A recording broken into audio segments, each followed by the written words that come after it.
إن الحمد لله نحمده ونصلي على رسوله الكريم أما بعد أعوذ بالله السميع العليم من الشيطان الرجيم من همزه ونفخه ونفسه بسم الله الرحمن الرحيم فانطلقا حتى إذا ركبا في السفينة خرقها قال أخرقتها لتغرق أهلها لقد جئت شيئا إمرا تفسیر القرآن کا سبق آج انشاءاللہ ہم سورہ کہف کا رکوع نمبر 10 پڑھیں گے، اور اس میں موسیٰ علیہ السلام کا واقعہ ہے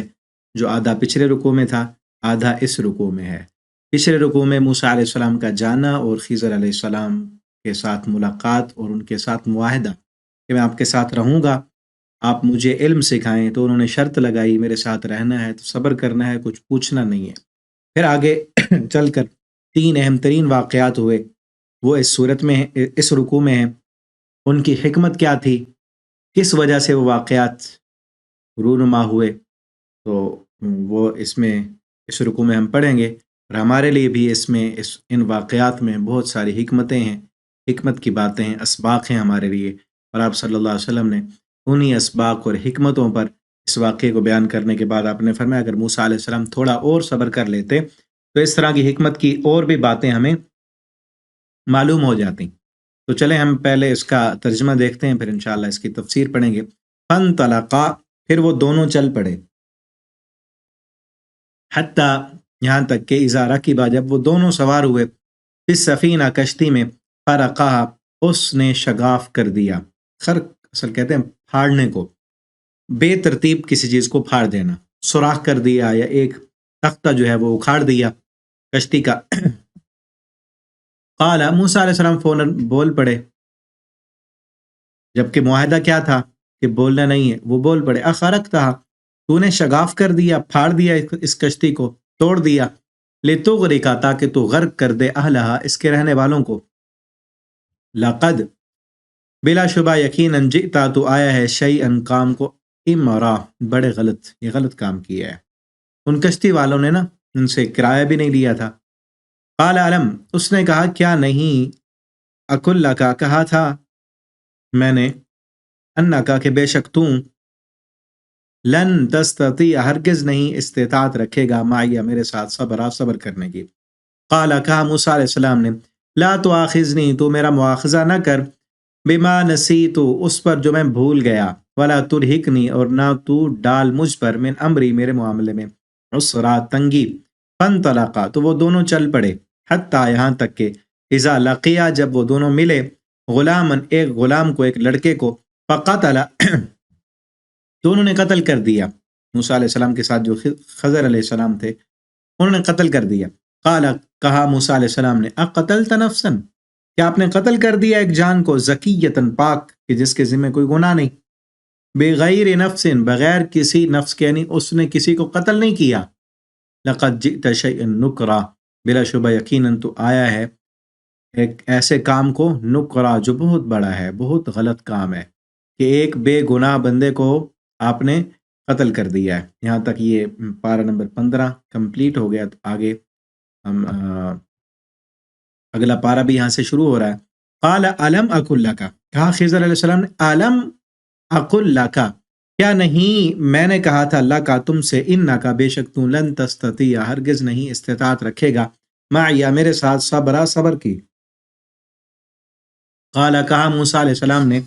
ان سالتک، اگر میں پوچھوں آپ سے، عن شیئن، کسی چیز کے بارے میں، بعدہا، اس کے بعد، فلا تصاحبنی، تو مجھے اپنا ساتھی نہ رکھنا، قد بلغتا، یقیناً تو پہنچ چکا ہے، من لدنی، میری طرف سے، عذرا، عذر قبول کرنے میں انتہا کو، اب تو میں نے عذر بتا دیا، اس کی معذرت، آگے جو ہے اگر میں بولوں تو پھر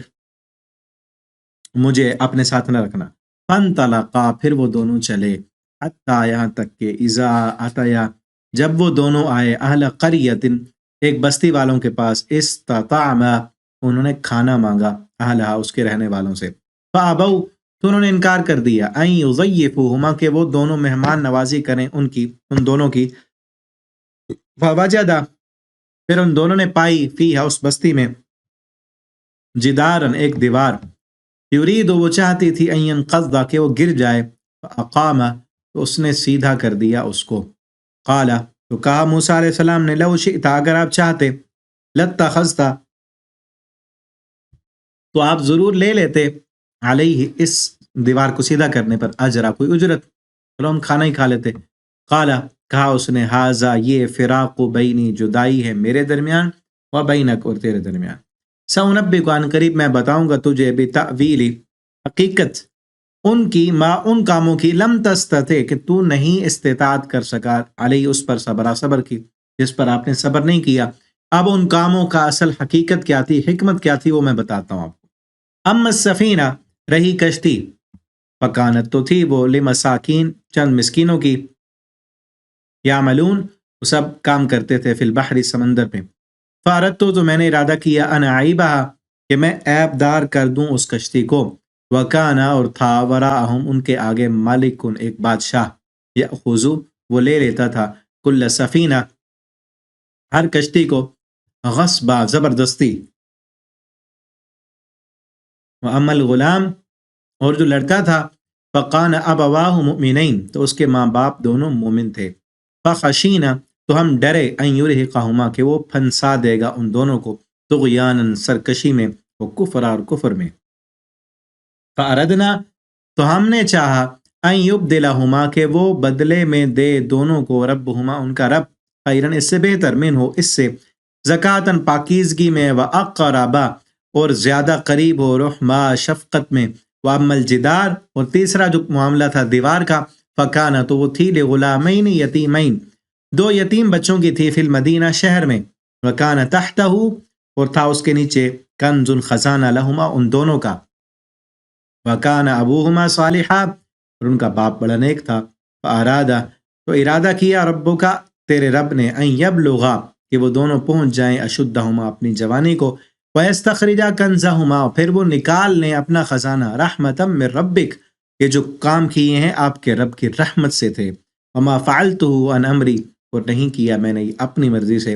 ذالک تأویل یہ حقیقت ہے، معلم یہ وہ حکمتیں ہیں، معلم تستطع علیہ صبرا کہ جس پر آپ صبر نہیں کر سکے۔ یہاں تک یہ رکوع جو ہے وہ رکوع نمبر 10 کمپلیٹ ہوا۔ ابھی اس کی ہم تفسیر دیکھتے ہیں۔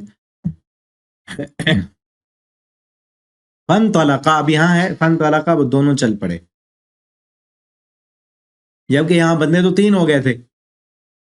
موسیٰ علیہ السلام اپنے ساتھی کو لے کر آئے تھے، یوشع بن نون کو، اور یہاں پھر خضر علیہ السلام بھی تھے، تو یہاں سے یہ معلوم ہوتا ہے کہ وہ پیچھے رہ گئے ہوں گے، شاید وہاں ان کے ساتھ نہیں ہوں گے، یا ساتھ ہوں گے تو وہ پیچھے چل رہے ہوں گے، صرف آگے یہ دونوں تھے، دونوں جس طرف چلتے خضر علیہ السلام اور موسیٰ علیہ السلام ساتھ ساتھ، وہ پیچھے پیچھے شاید آ رہے ہوں گے، دونوں میں سے کوئی ایک بات ہو سکتی ہے، چونکہ آگے جتنی بھی بات چل رہی ہے دونوں کی ہے، فن طلقا وہ دونوں چلے، حتی اذا رکبا وہ دونوں سوار ہوئے، فی السفینہ کشتی میں سوار ہو گئے، تو جب کشتی میں سوار ہوئے نا تو وہ جانتے تھے خضر علیہ السلام کو، تو ان کشتی والوں نے نا کرایہ نہیں لیا، انہوں نے کرایہ نہیں لیا، اور خضر علیہ السلام نے ان کشتی کو توڑ دیا۔ تختہ اثر خرق کہتے ہیں کپڑے کو پھاڑنے کو، خرق کہتے ہیں کہ جب پھاڑا جاتا ہے نا ہاتھ سے تو وہ سیدھا نہیں ہوتا، بے ترتیب پھٹتا ہے، تو کشتی کو بھی اس طرح بے ترتیب عیب دار کر دیا، کشتی کو عیب دار کر دیا، اور موسیٰ علیہ السلام بول پڑے فوراً کہ یہ کیا ہوا؟ تو خضر علیہ السلام نے کہا میں نے کہا نہیں تھا آپ کو کہ بولنا نہیں ہے، خاموش رہنا ہے، علم حاصل کرنے کی شرط شروع میں کیا لگی تھی، اور میں نے کہا بھی تھا کہ آپ صبر نہیں کر سکیں گے، تو انہوں نے کیا کہا، پہلی دفعہ تو موسیٰ علیہ السلام بھول گئے، کیونکہ اس خضر علیہ السلام نے بھی کہا تھا نا کہ آپ کے پاس ان باتوں کی حقیقت ہی نہیں، موسیٰ علیہ السلام کے پاس شریعت کا علم تھا۔ دیکھیں نا یہ جو واقعات ہیں نا، آخر میں ان کی حکمت بھی بتائی جا رہی ہے، کچھ اس کائنات میں جو اللہ کی کائنات جو چل رہی ہے، کچھ اس میں ایک ہیں شرعی قوانین، شریعت کے مطابق جو قوانین ہیں وہ اور ہیں، اور ایک ہیں اللہ کا امر تکوینی کہ جو اللہ تعالیٰ کا نظام اللہ کے فرشتے چلاتے ہیں، اور وہی کام حضرت خضر علیہ السلام کو بھی اللہ تعالیٰ نے دیا تھا. تو اس میں کیا ہوتا ہے کہ جو کام ہو رہا ہوتا ہے اس کو بظاہر انسان کی عقل اور سمجھ میں وہ نہیں آ رہا ہوتا. ریزن، اس کا سبب، اس کی حکمت وہ دیکھنے میں انسان کو معلوم نہیں ہو رہی ہوتی، لیکن اس میں کوئی نہ کوئی حکمت ضرور ہوتی ہے. اور یہی اصل اس رکوع کا اصل موضوع سمجھنے کا ہے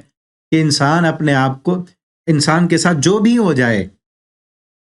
فما ربک بظلام للعبید، اس چیز پر انسان اس کو ذہن میں رکھے کہ آپ کا رب آپ کے بندوں، اپنے بندوں پر کبھی ظلم نہیں کرتا. اللہ کا کوئی بھی فیصلہ وہ ظلم پر مبنی نہیں ہوتا. کوئی نقصان ہو گیا ہے تو اس میں ہمارے لیے کوئی نہ کوئی حکمت ضرور تھی، اسی کو ذہن میں رکھنا چاہیے. وہ حکمت ہمارے سامنے نہیں ہے تو ہمیں سمجھ نہیں آ رہی. اس کو سمجھنے کے لیے انسان کو بہت زیادہ اللہ کے ساتھ تعلق اور اللہ کے ساتھ جو ہے ہر وقت دعا کرنا اور اللہ سے استخارہ کرتے رہنا، دعائیں کرتے رہنا، تب جا کے انسان کو جو ہے کچھ نہ کچھ حکمتیں سمجھ آتی ہیں. ورنہ اکثر چیزوں کی انسان کو سمجھ نہیں آ رہی ہوتی، پتہ ہی نہیں چلتا کہ ہو کیا رہا ہے. اس لیے سورۃ بقرہ میں ہم پیچھے پڑھا ہے نا، اللہ فرماتے ہیں کئی چیزیں، عسیٰ ان تکرہوا شیئا وہو خیر لکم، ہو سکتا ہے کئی چیزوں کو تم جو ہے ناپسند سمجھو، وہو خیر لکم، حالانکہ وہ تمہارے لیے بہتر ہے. تمہیں تکلیف نظرتی ہے، بیماری نظرتی ہے، حالانکہ وہ تمہارے لیے بہتر ہوتا ہے. اور کئی چیزیں تمہیں اچھی لگتی ہیں، حقیقت میں تمہارے لیے اچھی نہیں ہوتی. اور ان واقعات میں بھی وہی ہے. انہوں نے کشتی توڑ دی، بظاہر تو لگا یہ تو نقصان کر دیا ہے، جبکہ حقیقت کچھ اور تھی جو بعد میں بتائی. نقصان سے بڑے نقصان سے بچا رہے تھے کہ آپ نے بڑا غلط کام کر دیا. ایک تو انہوں نے ہم سے پیسے نہیں لیے، کرایہ نہیں لیا، آپ نے ان کی کشتی توڑ دی. انہوں نے کہا الم اقل لک، کیا میں نے کہا نہیں تھا آپ صبر نہیں کریں گے. موسیٰ علیہ السلام کہنے لگے لا تؤاخذنی بما نسیت، میں بھول گیا ہوں، بھول پر میری پکڑ نہ کریں، مجھے سزا نہ دیں. یہاں سے نا اب علم حاصل کرنے کا استاد اور شاگرد کے درمیان جو ایک تعلق ہوتا ہے،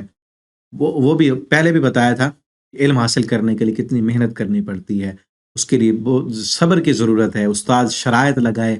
کوئی بھی شرط لگائے تو ان شرائط کو بھی ماننا چاہیے. کلاس کے اصول ہیں، سبق کے اصول ہیں، یا کسی ادارے کے اصول ہیں، ان کو بھی ماننا چاہیے،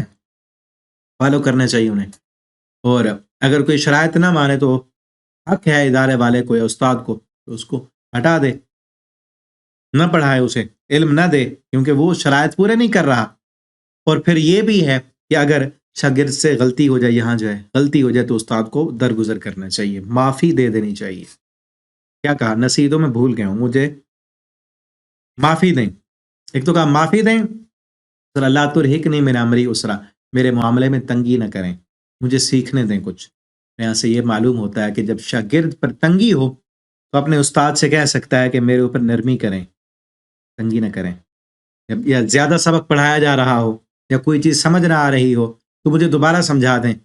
یا بہت زیادہ ہو گیا ہے یا علمی لیول بہت اوپر تھا، مجھے تو سمجھ نہیں آئی، تو وہ کہہ سکتا ہے استاد کو استاد جی آپ تھوڑا کم سبق دیں یا آسانی کریں، ہاتھ ہولا رکھیں ذرا، ٹھیک ہے نا. تو وہ اپنے شاگرد استاد سے کہہ سکتا ہے کہ مجھے آپ کی بات سمجھ نہیں آئی ہے، مجھے دوبارہ سوال کرنا ہے یا کچھ پوچھنا ہے، یا آپ مجھے معاف کر دیں، مجھ سے غلطی ہو گئی. استاد کو بھی چاہیے کہ شاگرد کی غلطی معاف کر دے، درگزر، خصوصاً پہلی غلطی. ٹھیک ہے. فانطلقا، وہ چلے، دوبارہ چلے آگے، کشتی سے اترے، آگے چل پڑے. ایک بچہ ملا، قتلہ موسیٰ علیہ السلام نے ان کو پکڑا، گلے سے پکڑا اور مار دیا. قال قتلت نفسا زکیۃ بغیر نفس، موسیٰ علیہ السلام کہنے لگے یہ تو بہت بڑا کام کیا. پہلے تھا بھول کر، اب دوسری مرتبہ یہاں بھولے نہیں ہیں، کام ہی اتنا بڑا تھا کہ ایک بندے کو قتل کر دیا ہے. ہم دیکھیں اپنے آپ کو سوچیں، دیکھیں موسیٰ علیہ السلام کے بارے میں اگر کسی کے ذہن میں آئے تو کیوں خاموش نہیں ہوئے، پیچھے تو کہہ کے آ رہے تھے. ہم اپنے آپ کو یہاں رکھ کے دیکھیں کہ اگر ہم جا رہے ہوں کسی کے ساتھ اور ہمارا ساتھی کسی بچے کو قتل کر دے، کیا ہم خاموش رہیں گے؟ کام ہی ایسا ہے کہ اتنا بڑا کام کر دیا. زکیتاً، پاک، کے جس کے ذمہ کوئی گناہ ہی نہیں ہے. بغیر نفس، قتل تو اس کو کر دیں جس نے کسی کو قتل کیا ہو، اس نے کسی کو قتل بھی نہیں کیا. اور اجنبی بچہ کھیل رہا ہے، اس کو مار دیا. نوکرا، بہت بڑا کام کیا، بہت برا کام کیا ہے. نکر اثر انکار سے ہے، ایسا کام کہ جس کو طبیعت جس کا انکار کرتی ہے، مزاج جس کا انکار کر رہا ہے، فطرت جس کام کا انکار کرتی ہے، آپ نے تو وہ کام کر دیا ہے۔ اب خضر علیہ السلام کہتے ہیں عالم اقل لکا، یہاں مزید تاکید ہے، پیچھے کہا تھا عالم اقل، علم اقل انکا، وہاں لاکا نہیں ہے، اب یہاں کیا علم اقل لکا، کیا میں نے آپ کو نہیں کہا تھا، آپ سے ہی تو کہا تھا۔ اب یہاں سے کیا معلوم ہوتا ہے کہ ایک بار اگر غلطی کرنے کے بعد دوبارہ شاگرد غلطی کرے تو استاد ڈانٹ بھی سکتا ہے، کیا تجھ کو نہیں کہا تھا، تجھے ہی تو کہا تھا میں نے، ٹھیک ہے نا، وہاں کہا تھا کیا میں نے نہیں کہا تھا، اب کیا میں نے آپ کو ہی تو کہا تھا کہ یہ بات، یہ آپ کی شرط ہے، آپ نے بولنا نہیں، صبر کرنا ہے آپ نے۔ علم اک اللہ کا، کیا میں نے آپ سے نہیں کہا تھا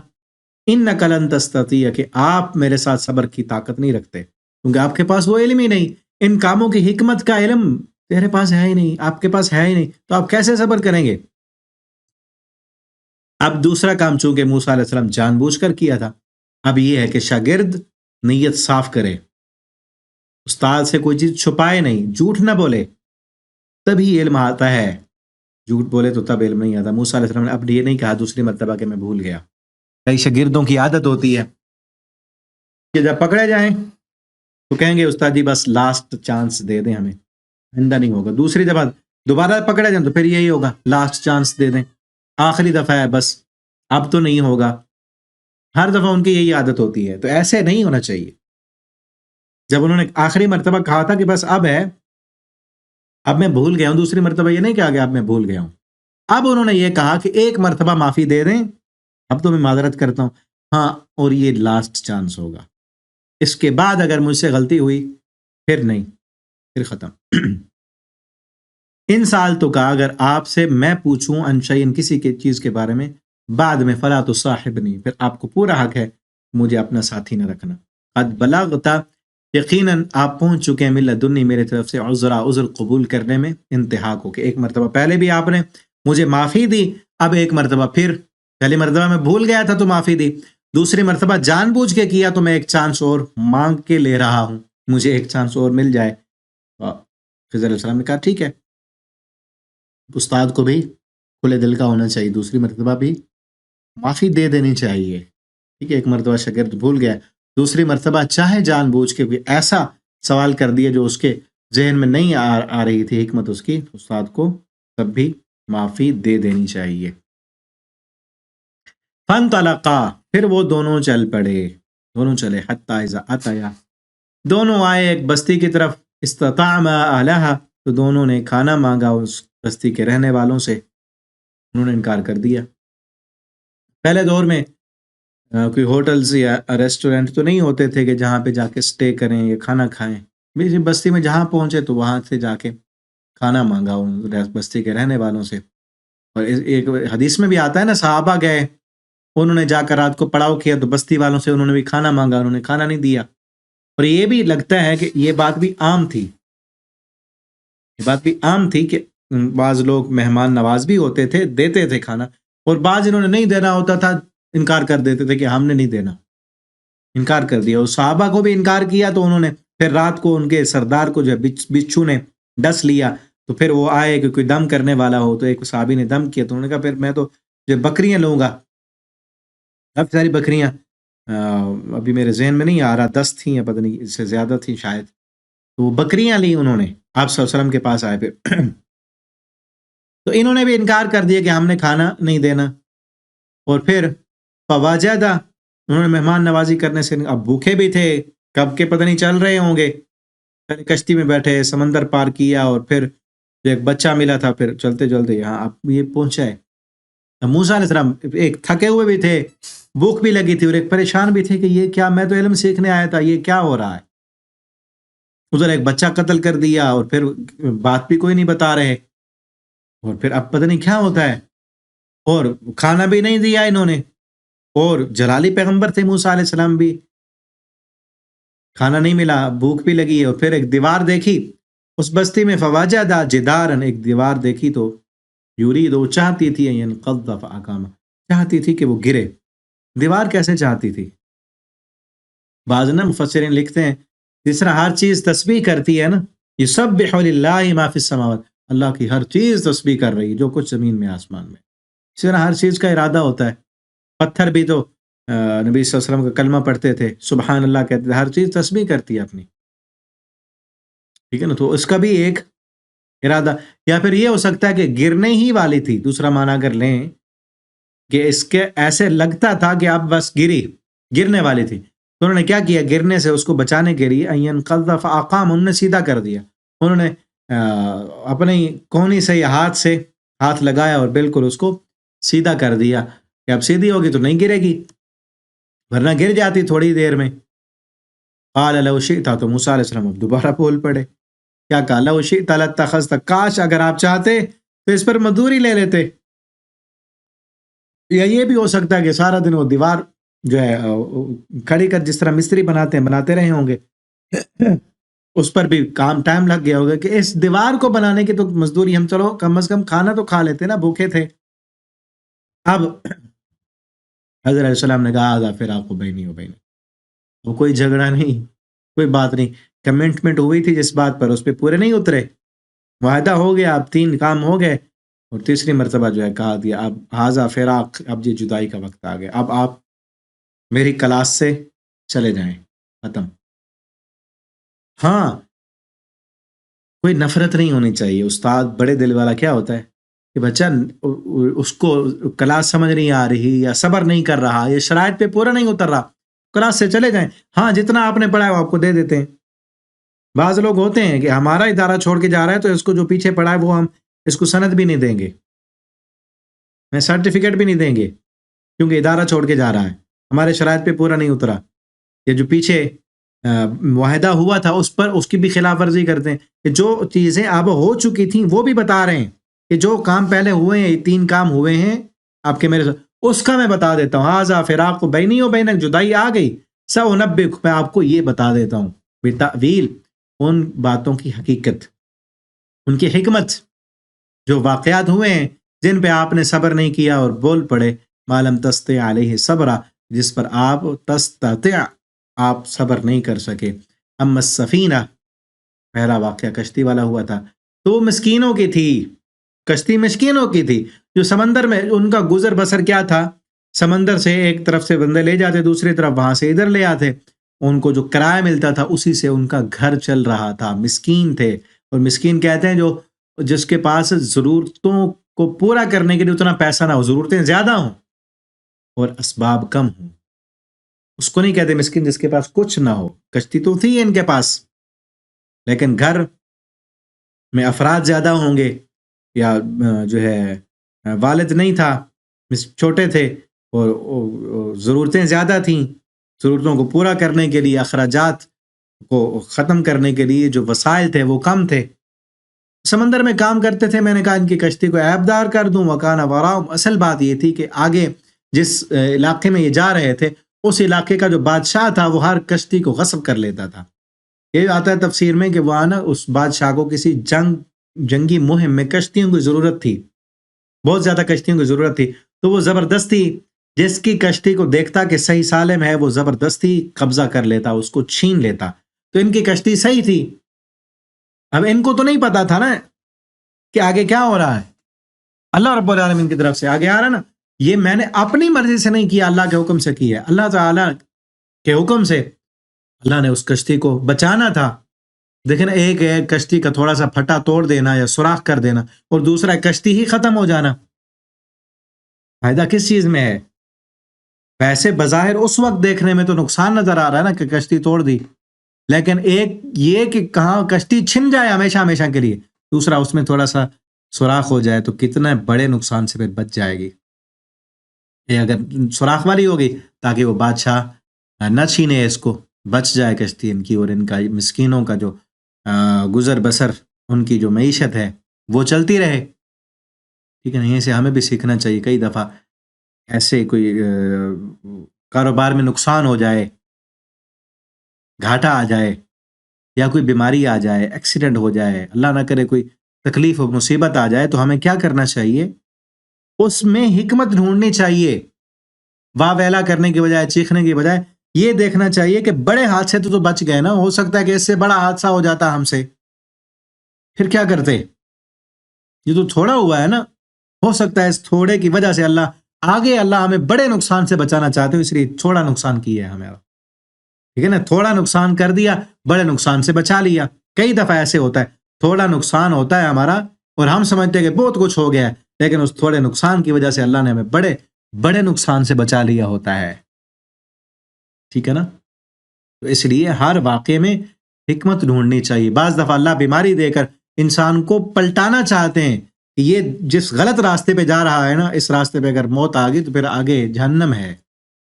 وہ گناہ والا راستہ ہے، وہ زنا والا راستہ، شراب والا راستہ، اس راستے پہ جا رہا ہے۔ اللہ دھچکا دیتے ہیں، اللہ بیمار کرتے ہیں، اللہ مصیبت میں ڈالتے ہیں، اللہ انسان کو جھنجھوڑنے کے لیے اور واپس اس کو پلٹانے کے لیے کسی تکلیف میں مبتلا کرتے ہیں کہ یہاں پہ تکلیف آئے گی نا تو پھر واپس پلٹے گا۔ تو وہ تکلیف تو ایسے سمجھ لو کہ اس کے لیے بہار بن کے آئی ہے، کہ جس راستے پہ جا رہا تھا اب اس نے توبہ کر لی، اب شراب چھوڑ دی، زنا چھوڑ دیا، حرام چھوڑ دیا، اب بیماری آئی، تکلیف آئی، کوئی مصیبت آئی تو وہ مصیبت اس کے لیے پلٹنے کا ذریعہ بن گئی، تو اس کے لیے رحمت ہے، ٹھیک ہے نا۔ وَأَمَّا الْغُلَامُ، اور دوسرے کی حکمت بتائی کہ بچہ جو تھا فَكَانَ أَبَوَاهُ مُؤْمِنِينَ، اس کے دونوں باپ جو تھے، ماں اور باپ دونوں نیک تھے، اور یہ بچہ جو تھا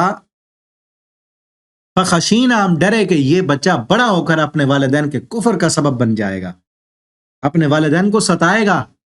بڑا ہو کر۔ اب تو وہ سمجھ رہے ہیں نا کہ ہمارا بچہ ہے، لیکن جب یہ بڑا ہوتا تو اس خود بھی بگڑ جاتا اور والدین کو بھی بگاڑنے کا ان کے لیے بھی سبب بن جاتا، ان کو بھی طغیانی اور کفر میں لے جاتا۔ اس لیے فَأَرَدْنَا، ہم نے چاہا، أَن يُبْدِلَهُمَا رَبُّهُمَا، کہ بدلے میں دے دے ان دونوں کو، یعنی والدین کو، اس بچے کے والدین کو، خَيْرًا مِّنْهُ، اس سے بہتر بچہ اللہ عطا کر دیں، اقرب رحمہ، اور زیادہ شفقت والا ہو، ٹھیک ہے نا۔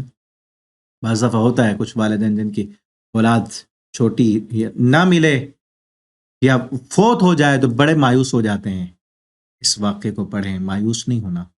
اگر اللہ نے اولاد نہیں دی تو اس میں بھی بڑی حکمت ہے، کوئی نہ کوئی حکمت ضرور ہوگی جو ہمیں سمجھ نہیں آتی۔ اگر اللہ اولاد دیتے پھر اولاد بڑی ہو کر ہمارے لیے کفر کا سبب بن جاتی تو اس سے بہتر ہے اللہ نے نہیں دی۔ اسی واقعے کو دیکھیں نا، کیا کہتے ہیں، یہ بچہ بڑا ہو کر والدین کے کفر کا سبب بنتا، تو اس لیے اللہ نے مجھے حکم دیا کہ اس کو ختم کر دوں۔ جن کو اولاد نہیں دی اللہ نے، اس میں کوئی نہ کوئی حکمت ہے اللہ کی، اگر دے کر لے لی ہے تو اس میں اللہ کی حکمت ہے۔ اللہ نے بیٹا نہیں دیا تو اس میں حکمت ہے، اللہ نے بیٹی نہیں دی تو حکمت ہے۔ اللہ کا ہر کام حکمت سے بھرا ہے، کوئی کام حکمت سے خالی نہیں ہے۔ ہمیشہ اللہ کے فیصلوں پر راضی رہیں، جس حال میں اللہ نے رکھا ہے اسی حال میں خوش ہو جائیں، اللہ پر راضی ہو جائیں، ٹھیک ہے نا۔ گلے شکوے شکایتیں، دیکھیں نا، ایک کام ہم کوشش کر رہے ہیں، ہم محنت کر رہے ہیں کہ ایسے ہو جائے، ہماری کوشش کے باوجود، ہماری محنت کے باوجود، ہماری ساری ذہنی صلاحیتیں کھپانے کے باوجود وہ کام ہماری مرضی کے مطابق نہیں ہو رہا، اور طرح ہو رہا ہے، تو جس طرح ہو رہا ہے نا وہی ہمارے لیے بہتر ہے۔ اللہ کو پتا ہے کہ مستقبل میں کیا ہونے والا ہے۔ ایک چیز کو ہم نے بڑی محنت سے مانگا، دعاؤں میں مانگا اور دیکھتے رہے، کوشش کرتے رہے، لیکن وہ چیز نہیں ملی، تو ضرور اس میں اللہ کی کوئی نہ کوئی حکمت ہے۔ اگر وہ مل جاتی تو ہمارے لیے نقصان کا سبب بننی تھی، ہمیں تو اب فائدہ نظر آ رہا تھا نا، دور سے دیکھا تھا، فائدہ نہیں تھا اس میں، اس لیے اللہ نے نہیں دی ہے، ٹھیک ہے نا، یاد رکھیں۔ وہ عمل، اور اس لیے اللہ سے اولاد مانگیں، بیٹا مانگیں اور نیک مانگیں، ٹھیک ہے نا۔ رب ہب لی من الصالحین، اللہ اولاد دے تو نیک دے، ایسی نہ ہو کہ جو ہمارے لیے دنیا میں بھی رسوائی کا سبب بنے، آخرت میں بھی ہمارے لیے رسوائی اور ذلت کا باعث ہو، ایسی اولاد نہ ہو۔ اللہ ہمیں اولاد دیں، نیک دیں، دنیا میں بھی ہمیں اچھی طرف لے کے جانے والی، ہمیں ہمارے لیے دین کی طرف لے کے جانے والی ہو، دین کو سمجھنے والی، اللہ کی بھی فرما بردار ہو، اور آخرت میں بھی ہمارے لیے ذریعہ نجات بنے، ہمارے مرنے کے بعد بھی ہمارے لیے صدقہ جاریہ بنے۔ اور پھر آگے دیکھیں، معمل جدار، تیسرا جو دیوار تھی، لغلامین یتیمین، دو یتیم لڑکوں کی تھی، شہر میں وہ دونوں یتیم تھے، کان تحتہ کنز لہما، اس دیوار کے نیچے ان دونوں کا خزانہ تھا، کان ابوہما صالحا، ان کا باپ نیک تھا، اس دیوار کے نیچے خزانہ تھا، باپ نے جو ہے فوت ہوتے وقت جب دیکھا اس پر موت کا وقت آ گیا ہے تو اس نے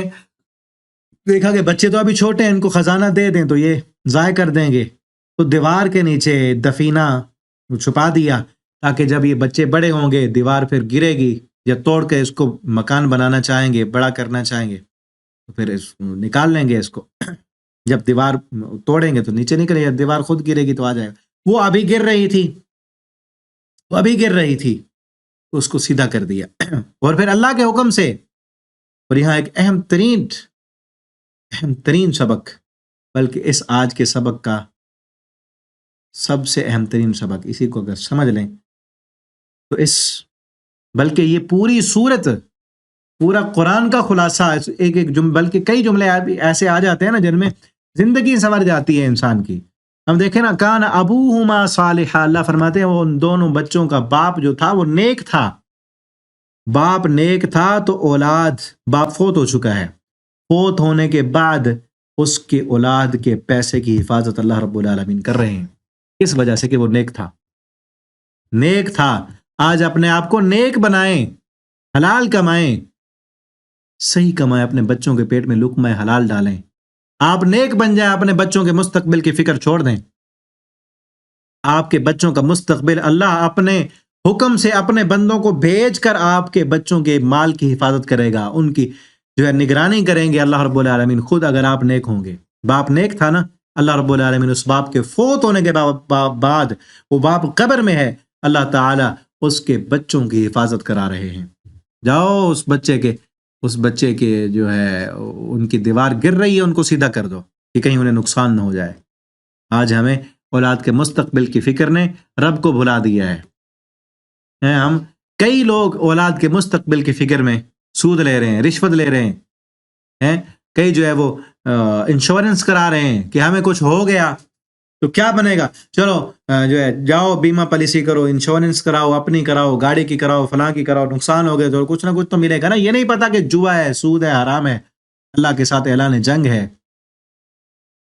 آپ نیک بن جائیں۔ آج کے سبق کا، آج اس سورت کا یہ پیغام ہے کہ اپنی آخرت کے بارے میں سوچنے والے بن جائیں، عمل صالح کریں، اللہ کے ساتھ دوستی لگا لیں۔ آپ کی اولاد کو آپ کی زندگی میں بھی اللہ تعالیٰ ان کے مال کی بھی حفاظت کریں گے، ان کے دین کی حفاظت کریں گے، اور آپ کے مرنے کے بعد بھی اللہ آپ کی اولاد کے مستقبل کو سنوار دیں گے۔ اللہ اپنی رحمت کے فرشتے بھیج کر، اپنے خاص بندوں کو بھیج کر آپ کی اولاد کی حفاظت کرائیں گے۔ کس شرط میں؟ جب آپ نیک بن جائیں گے۔ آپ نیک بنے، آپ نمازی بنے، اپنے نمازوں کی فکر کریں، حاجت کی فکر کریں، اپنی زکوٰۃ کی فکر کریں، ٹھیک ہے نا۔ اگر اللہ نے پیسہ دیے تو حج کریں، عمرہ کریں، اللہ کے ساتھ اپنا تعلق درست کرنے کی کوشش کریں، اور اولاد کی بھی دینی تربیت کریں۔ دنیا کی حفاظت اللہ خود کریں گے۔ فَأَرَادَ رَبُّكَ، آپ کے رب نے ارادہ کیا کہ جب یہ بڑے ہو جائیں گے، اپنی جوانی کو پہنچ جائیں گے، تو پھر یہ ابھی اگر دیوار گر گئی تو کوئی اور نکال لے گا۔ اس بستی والے، جن بستی والوں نے مہمانوں کو کھانا نہیں کھلایا، اتنے کنجوس، وہ تو سارے یتیموں کا مال ہڑپ کر جاتے، ٹھیک ہے نا، ان یتیموں کا مال تھا، وہ ہڑپ کر جاتے، تو اللہ تعالیٰ نے بھیج کر ان کے مال کی حفاظت کرائی ہے۔ نہیں اب لوگ، آپ یہ نہ سوچیں کہ معاشرہ کیسا ہے، آپ اگر نیک بن جائیں جیسے بھی معاشرے میں، اللہ تعالیٰ آپ کے مال کی بھی حفاظت کریں گے، اللہ تعالیٰ آپ کے بچوں کی بھی حفاظت کریں گے۔ آپ کا تعلق اللہ کے ساتھ درست ہونا چاہیے۔ ان یبلغا اشدہما ویستخرجا کنزہما رحمتا من ربک، یہ جتنے بھی کام تھے آپ کے رب کی طرف سے رحمت تھے۔ رحمت تھی کہ اللہ نے دیوار کو درست کروا دیا، رحمت تھی کہ اس کشتی کو سوراخ کرا کے اس کو عیب دار بنا کے آگے بڑے نقصان سے بچا لیا، رحمت تھی کہ ایک بچہ اگر والدین کے کفر کا سبب بن رہا تھا، اور والدین کے لیے کل کو، اب دیکھیں نا، ایک اولاد کی جو نافرمان بن جائے اور باغی بن جائے، والدین کو جتنی تکلیف ہوتی ہے نا، اتنی تکلیف کسی اور وجہ سے نہیں ہوتی، ٹھیک ہے نا۔ اللہ تعالیٰ جتنے بھی بندوں کو، جتنے بھی میرے شاگرد ہیں، سننے والے، جہاں تک بھی بات جائے، جن کو بھی اللہ نے اولاد دی ہے، اللہ اولاد کے دکھوں سے محفوظ رکھیں، اللہ ان کی اولادوں کو نیک بنائے۔ اولاد کا جو دکھ ہوتا ہے نا، کوئی بیٹے کی وجہ سے دکھی ہے، کوئی بیٹی کی وجہ سے دکھی ہے، اللہ تعالیٰ سب دکھیوں کے دکھ درد دور فرمائے۔ یہ دکھ بہت جو ہے ستانے والا ہوتا ہے، اور پھر بندہ کسی کو بتا ہی نہیں سکتا، ایسا دکھ ہوتا ہے کہ بندہ کسی کے سامنے شیئر نہیں کر سکتا کہ اس نے میرے ساتھ یوں کیا۔ بتائے تو کیسے بتائے؟ اپنی ہی توہین کرے کہ میرا بیٹا تو میرا ہے نا، بیٹی میری ہے، میری اولاد ہے، کس کو بتائے بندہ؟ ٹھیک ہے نا؟ تو اللہ تعالیٰ جو بھی دکھی ہیں، کوئی بیٹے کی وجہ سے یا بیٹی کی وجہ سے، اولاد کی وجہ سے یا رشتہ داروں کی وجہ سے، اللہ سب دکھیوں کے دکھ درد دور فرمائے۔ تو یہ بھی رحمت تھی اللہ کی طرف سے کہ اس دکھ سے بچا لیے ان والدین کو۔ ان کے والدین بھی نیک تھے۔ آپ نیک بنے، اللہ تعالیٰ آپ کو مستقبل کے غموں سے، دکھوں سے بھی بچا لیں گے، اور اللہ رب العالمین آپ کی اولاد کی بھی حفاظت کریں گے۔ آپ نیک بن جائیں، نیک بن جائیں، اور اللہ رب العالمین کے فیصلے چاہے اس وقت ہمیں سمجھ نہ آ رہے ہوں، نقصان ہو، ہم چاہیں گے پتہ نہیں کیا ہو رہا ہے، دیکھیں نا بیٹے سے کے فوت ہو جانے سے کتنا بڑا، اس سے بڑا نقصان اور غمی کیا ہوگی، لیکن اس وقت بھی انسان کو سوچنا چاہیے، اس پر غور کرنا چاہیے کہ بظاہر اگر مجھے کڑوا اللہ کا فیصلہ لگ رہا ہے تو یہ اسی طرح ہے جس طرح ایک ماں اپنے بچے سے جان سے بھی زیادہ محبت کرتی ہے، لیکن پھر بھی اس کو کڑوی دوائی دیتی ہے، کیونکہ اس کو پتہ ہے کہ اس کڑوی دوائی میں اس کے مستقبل کے لیے خیر ہے۔ اگر آج اس کو کڑوی دوائی نہ ملی نا تو یہ تو بیمار ہو جائے گا، بیماری اس کی بڑھ جائے گی۔ تو اس لیے ہماری کبھی بھی بیماریاں آنے لگتی ہیں تو اللہ تعالیٰ کے کڑوے فیصلے ہمارے لیے بہتری لانے والے ہوتے ہیں، ہمارے لیے اسیر ہوتے ہیں، ٹھیک ہے؟ تو ان کو سمجھنے کی کوشش کریں۔ اللہ رب العالمین سے دعا اللہ تعالیٰ ہمیں اپنے جو حکمت والے فیصلے ان کو سمجھنے کی اللہ توفیق دیں۔ پھر وضاحت ہوگی کہ جو جتنے بھی کام کیے ان امری ما فعلت عن امری، میں نے اپنی مرضی سے نہیں کیے، یہ اللہ کے حکم سے تھے۔ رحمت من ربک، آپ کے رب کی رحمت تھی، اپنا مرضی سے نہیں تھا۔ اور ایک اور بات، بعض لوگ کہتے ہیں کہ اس طرح خضر علیہ السلام تھے تو یہ کرتے تھے، کیا کہتے ہیں، اللہ نے حکم دیا تھا، اپنے اللہ کے حکم سے یہ کام کرتے تھے، تو وہ کہتے ہیں آج بھی وہ موجود ہیں، جنگلات میں رہتے ہیں اور جو ہے وہ کئی لوگوں کے کام کرتے ہیں۔ تو اب نہیں ہے، ایک صحیح حدیث میں نبی کریم صلی اللہ علیہ وسلم نے فرمایا کہ 100 سال کے بعد آپ نے فرمایا جتنے بھی اس زمین پر انسان ہیں سب فوت ہو جائیں گے۔ اگر خضر علیہ السلام اس وقت تک تھے بھی صحیح آپ صلی اللہ علیہ وسلم کے دور میں، تو پھر یہ تو پہلے کہ موسیٰ علیہ السلام کے دور کا واقعہ ہے نا۔ اگر وہ زندہ تھے بھی صحیح اتنا لمبا عرصہ تو آپ صلی اللہ علیہ وسلم کی اس حدیث کے مطابق وہ فوت ہو چکے ہیں۔ اب نہیں ہے، اب نہ ہی کوئی اس طرح کی کوئی اور اللہ کا ولی اس کائنات میں کار فرما ہے، جو ہے جو سمندروں میں رہتا ہو یا جو ہے جنگلوں میں ہو اور وہ راستے آ کر بتائے یا لوگوں کی مدد کرے، ایسے نہیں ہے، ٹھیک ہے؟ اللہ تعالیٰ ہی تمام قوتوں قدرتوں کے مالک ہیں۔ اللہ تعالیٰ جس کو چاہیں، جس کے کام، فرشتے اللہ رب العالمین کی طرف سے معمور ہیں، اللہ حکم دیتے ہیں کہ فلاں جگہ پہ جو ہے ایکسیڈنٹ کرنا ہے، اللہ کے حکم سے ہی ہوتا ہے نا۔ اس ایکسیڈنٹ میں جو ہے فلاں بچے کو بالکل کچھ بھی نہیں ہونا، بچا لینا ہے، فلاں کو اتنا نقصان کرنا ہے، فلاں کو اتنی چوٹیں لگنی چاہیے، فلاں کو جو ہے اس کی ٹانگ ٹوٹ جائے، اس کا، اور ہر کسی وہ کام ہو رہے ہیں۔ جتنے بھی معاملات ہوتے ہیں اللہ کے حکم سے ہوتے ہیں، اور اس میں کوئی نہ کوئی آگے حکمت ہوتی ہے، اور وہ حکمت جو ہے اسی پر اس کو سمجھنا چاہیے۔